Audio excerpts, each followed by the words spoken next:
On Monday, President-elect Trump held a meeting at Trump Tower with top members of the media. The New York Post reported, quote, Donald Trump scolded media big shots during an off-the-record Trump Tower sit-down on Monday, sources told the Post. It was like an effing firing squad, one source said of the encounter. Trump started with CNN chief Jeff Zucker and said, I hate your network. Everyone at CNN is a liar and you should be ashamed, the source said. The meeting was a total disaster. The TV execs and anchors went in there thinking they'd be discussing the access they'd get to the Trump administration, but instead they got a Trump-style dressing down, the source added. According to the Post, attendees included NBC's Lester Holt and Chuck Todd, ABC's George Stephanopoulos, David Muir and Martha Raddatz, Fox News' Bill Shine, MSNBC's Phil Griffin, and CNN's Jeff Zucker and Aaron Burnett, among others. Here, in no particular order, are a few random thoughts. First of all, the media totally deserve this. The media destroyed Mitt Romney in 2012 by turning him from an honorable family man and excellent business person into the scourge of the earth, searching far and wide for gay kids so he could practice his haircutting skills, hunting down dogs to strap them to his car. The media then decided to treat Barack Obama with kid gloves for 8 years, soft-pedaling his lies on everything from Obamacare to Benghazi. Then finally, the media built up Donald Trump in the primaries and then attempted to tear him down in the general. They've earned every bit of scorn Trump can level at them. Second, Trump's going to start every single firefight he can. The media didn't leak this story to the Post gang. Trump's people certainly did. The Post was one of the friendliest publications in the country to Trump. And this bolsters Trump's favorite case, that he's a powerful God king, willing to face down the scurrilous media and hammer them into the ground. Trump relishes this sort of fisticuffs. It's why he singled out reporters during his campaign. It's why he went to war with Hamilton and Saturday Night Live over the weekend. Trump gets that most of his voters are sick of watching the media monopoly, and they're more than willing to countenance a president blasting away at the media if it means destroying that monopoly. Third, the media will seek revenge by turning up the volume. The media just don't know how to handle a Republican who doesn't seem to care about their adoration. Their solution thus far is turning up the volume to 11. That's not working. They're treating every Trump tweet as apocalyptic. Every Trump outrage is plumbing new depths of Dante's Inferno. That only succeeds in making Trump look justified in slapping them with both hands, then poking them in the eyes like a member of the Three Stooges. The only way the media could cover Trump properly would be to understate their case rather than trotting out Howard Dean to label Trump cabinet appointees Nazis or covering Richard Spencer's alt-right hate fest as an extension of Trump world. Finally, this is not actually great news for Americans. Despite the delicious schadenfreude, this is not good news. Americans are best served when the press of every stripe have access to information about the executive branch. Closing off access for political gain was bad when Obama did it, and it isn't good when Trump does it. Many conservatives can't see past their own shortling over the media shamefacedly shuffling from Trump Tower, tails between their legs, which is understandable, but the presidency is still a government office. It requires more daylight, not less. So, here's the bottom line. The lesson. You ought to be worried about a president who's not granting access to the press, even if you're happy that he's slapping them. I'm Ben Shapiro. This is The Ben Shapiro Show. Oh, so much to get to today. It's going to be an epic, epic day for good Trump, bad Trump. Epic day for good Trump, bad Trump. So once again, we say thank you to Brendan Snipes, the author of the good Trump, bad Trump theme, because there's going to be so much invocation of that over the next 4 years, I can't even begin to describe it. But first, we have to say hello to our friends over at Birch Gold. So if you're interested in purchasing precious metals because you think that the stock market is overvalued or the real estate market is overvalued, if you think that you want to hedge against inflation, if you're hedging against volatility in the stock market, then you need to put a little bit of your portfolio at least into precious metals. The people at Birch Gold are folks who can help you move your 401k or IRA into precious metals without the tax consequences. They have a 16-page free kit if you go to birchgold.com/Ben, birchgold.com/Ben. They have an A+ rating from the Better Business Bureau, a lot of 5-star reviews. They're the folks I trust for investment in precious metals. Again, ask all your questions, make sure that you have all your answers before you invest. Then, when you're ready to invest in precious metals, talk to my friends at Birch Gold Group, birchgold.com/Ben. Okay, so just right off the top, we're going to play the good Trump, bad Trump theme because there's a lot going on today. Alrighty, let's play. Good Trump, bad Trump, which one will we get today? Alrighty, so we begin with a little bit of good Trump. Yay, good Trump. See, here's the thing, folks. I wish that I could spend the entire show doing good Trump. There's one person who stands in the way of that. His name is Donald Trump. You may have seen him on TV. Donald Trump does a lot of silly, silly things. And in a minute, I'm going to go over all the things that he's telling the New York Times as we speak, because he's doing some live interview with the New York Times, and they're tweeting out the interview. This is after he spent most of last night ripping on the New York Times and explaining why he wouldn't do an interview. And then it turned out that the real reason that he wasn't doing the interview, supposedly, is because his chief of staff, Reince Priebus, told him not to do the interview, and then supposedly lied to Trump about the terms of the interview because he thought that Trump wouldn't be prepared for the interview and would look stupid. So this is going well. The chief of staff to the president-elect of the United States thinks that the president-elect is too dumb to handle the New York Times, so he just lies to him about the New York Times interview. This is according to Trump's camp, okay? This is not according to the press. This is what Trump is trotting out there. Why? Because either one of two things happened. Either Trump said, I'm not interviewing with those terrible people at the New York Times, or Reince Priebus told him not to and lied to him, and so Reince Priebus's body goes ship right under the Trump train. So it's in little pieces like Anna Karenina, so that's very exciting. But I promised there would be some good Trump. So we will begin with good Trump. So Trump has now outlined some of his policy plans for the first 100 days, and it's a mixed bag. Here's what he had to say. My agenda will be based on a simple core principle: putting America first. Whether it's producing steel, building cars, or curing disease, I want the next generation of production and innovation to happen right here on our great homeland, America, creating wealth and jobs for American workers. As part of this plan, I've asked my transition team to develop a list of executive actions we can take on day one to restore our laws and bring back our jobs. It's about time. These include the following. On trade, I am going to issue our notification of intent to withdraw from the Trans-Pacific Partnership, a potential disaster for our country. Instead, we will negotiate fair bilateral trade deals that bring jobs and industry back onto American shores. On energy, I will cancel job-killing restrictions on the production of American energy, including shale energy and clean coal, creating many millions of high-paying jobs. Right, so here's a bit of the mixed bag, right? So on energy policy, this is great, right, when he's talking about getting rid of these restrictions. Now, the truth is that the biggest problem the fracking industry faces right now is not regulation, although the regulation should go. The biggest problem they face is that the price of gas is minuscule. I mean, because all of the OPEC countries are attempting to outpump each other thanks to foreign policy. Saudi Arabia is trying to pump Iran into the ground. Iran's trying to pump Saudi Arabia into the ground. That means there's a glut of oil, and that means that the prices have gone down, so the profit margin in fracking has gone down too. So that's the biggest problem facing the fracking industry is actual pricing in the market, not the regulations. But it's good that Trump is saying that. On the bad side, when he talks about TPP and revoking it, there are only two reasons to oppose TPP. Okay, reason number one is that it included a lot of secret side clauses that Obama had negotiated. And reason number two is because the Congress of the United States should actually have the entire agreement in front of them before they approve it, and they didn't in the case of TPP. The idea that we're going to pull out of multilateral trade agreements and then just negotiate bilateral trade agreements that are fair for us. Okay, when Trump says fair for us, what he means is he wants to make foreign products more expensive for you, the consumer, because he wants to protect certain classes of people in the United States. So he wants to protect steel workers in Ohio or farm workers in Iowa. Okay, when Democrats do this sort of subsidies, that's bad. When Republicans do that sort of subsidies, it's also bad. So I'm not in favor of this kind of stuff. Cracking down on free trade is just a welfare program for people who are protected. Okay, if it really helped economies to put up tariffs, if it really helped economies, then the greatest economy on earth would be Venezuela. Venezuela has tariffs on virtually every product, and people are literally eating dogs. They're shooting dogs and eating them. The fact is that you, as an American, have the freedom and the ability to purchase any product you like in the marketplace at the lowest price that you can find. That's one of the things that's beautiful about free market capitalism. Trump doesn't get that. So there's the mixed bag. But he said some other stuff that's good. He talks about how he wants a plan on security to harden the infrastructure with regard to terrorist attack. This is talking about the idea of electrical grids being vulnerable to terrorist attack. All that's good.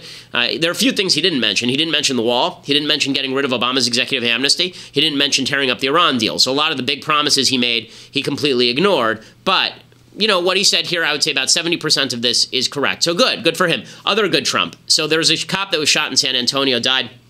And Trump immediately called the family of the cop. That is a major shift from President Obama, who spent most of his tenure reaching out to the people who were shot by cops, both rightly and wrongly, and making the cops into the issue. Trump is not going to do that. That is a very, very good thing. So good for Trump for doing that. Other good things that Trump's doing. Trump met yesterday with the founder of Black Entertainment Television, and this is smart. Again, this is Trump doing outreach, and outreach is a good thing for Republicans to do.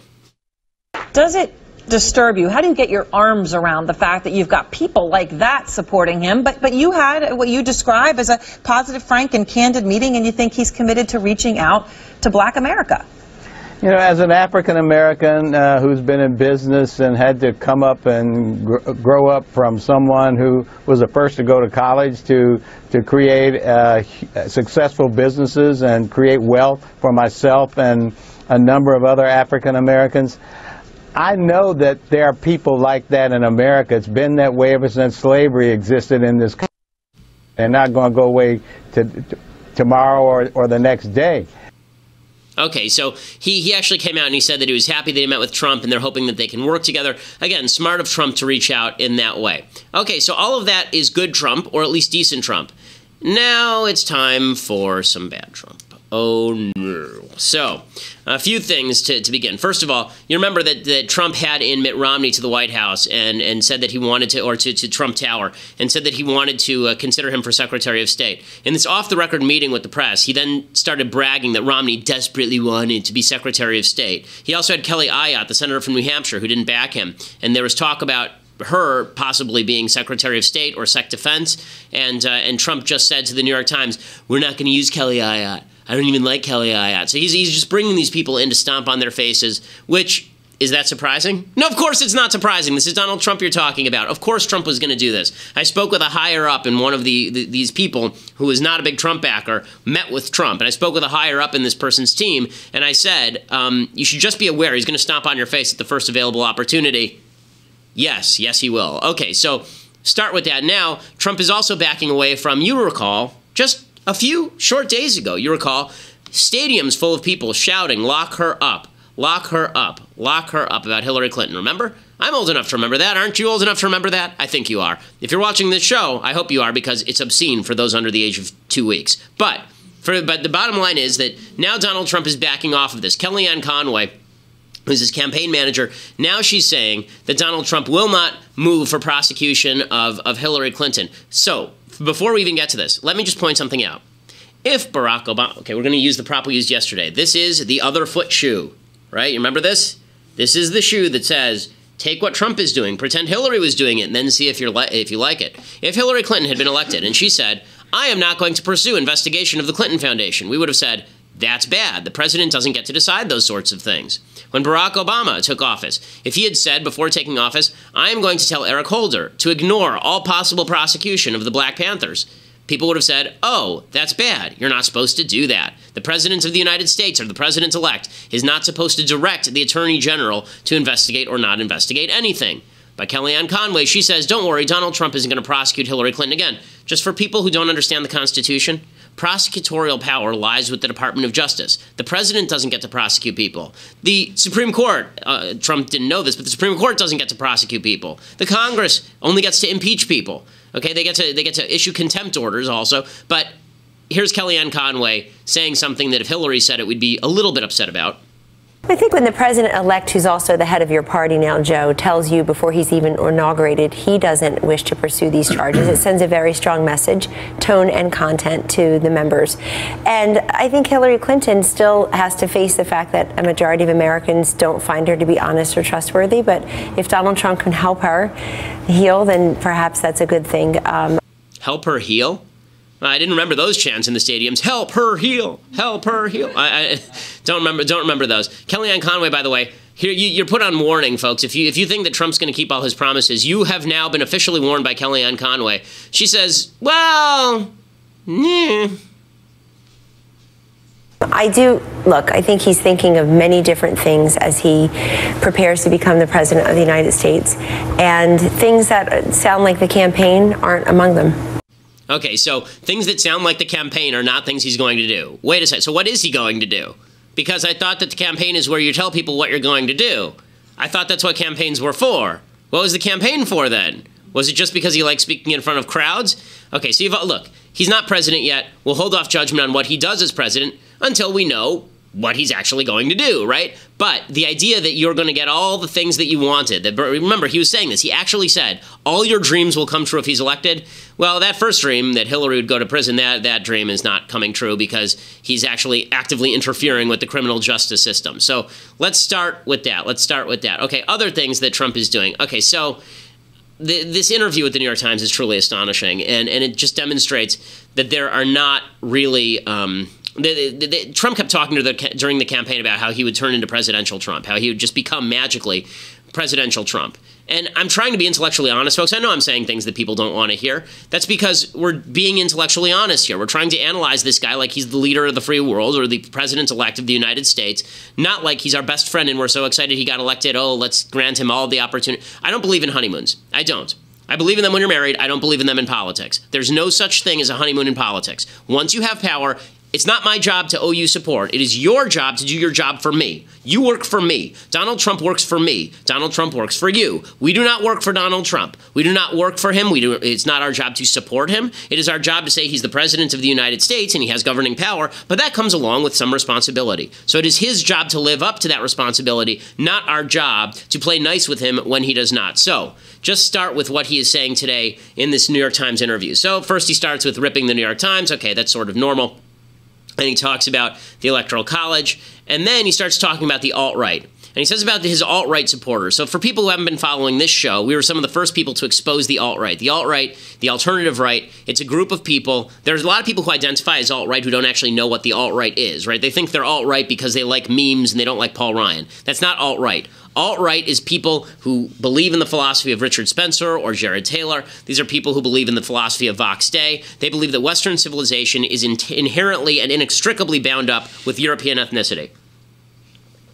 They believe that the only way to preserve Western civilization is to have essentially more white people. That's the basic concept here. And a lot of alt-right people are very, very excited with Donald Trump. They like Donald Trump. And the reason they like Donald Trump is because Donald Trump has done a few things where he sort of winked and nodded at them. So, for example, when he refused to condemn the KKK, the alt-right got a big boost out of that. When Donald Trump hired Steve Bannon, who's his new chief strategist, a person I know, Bannon is somebody who has called Breitbart the platform for the alt-right. Breitbart has printed pieces praising the alt-right and Richard Spencer, the alt-right neo-Nazi leader, basically, specifically praising Richard Spencer as an intellectual.